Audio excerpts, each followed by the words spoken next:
నీ అవ్వ ఎట్లయితే గట్ల గుండు గుత్తగా లేపేద్దాం బ్యాంక్. ఐసీసీ టోర్నీలో మరోసారి భారత్ వర్సెస్ ఆస్ట్రేలియా పోరుకు రంగం సిద్ధమైంది. ఛాంపియన్స్ ట్రోఫీలో ఈ రెండు జట్లు సెమీస్ లో తలపడబోతున్నాయి. 2023 ప్రపంచ టెస్ట్ ఛాంపియన్షిప్ ఫైనల్ వన్డే ప్రపంచ కప్ లో ఆసీస్ చేతిలో భారత్ ఓడిపోయింది.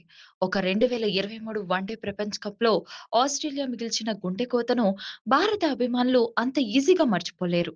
స్వదేశంలో జరిగిన ఆ వరల్డ్ కప్ లో అన్స్టాపబుల్ గా ఫైనల్ వరకు టీమిండియా సాగిపోయింది. కానీ టైటిల్ పోర్లో ఆసీస్ చేతిలో ఓటమి తప్పలేదు.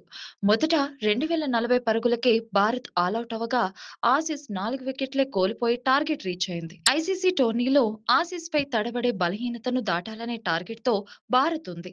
ఈ ఛాంపియన్స్ ట్రోఫీ సెమీఫైనల్లో ఆసీస్ ను ఓడించి రివెంజ్ తీసుకోవాలన్నది ఇండియా ఫ్యాన్స్ కోరిక. మంగళవారం మార్చి 4 దుబాయ్లో జరిగే సెమీస్ లో గెలవాలనే లక్ష్యంతో రోహిత్ సేన బరిలో దిగనుంది.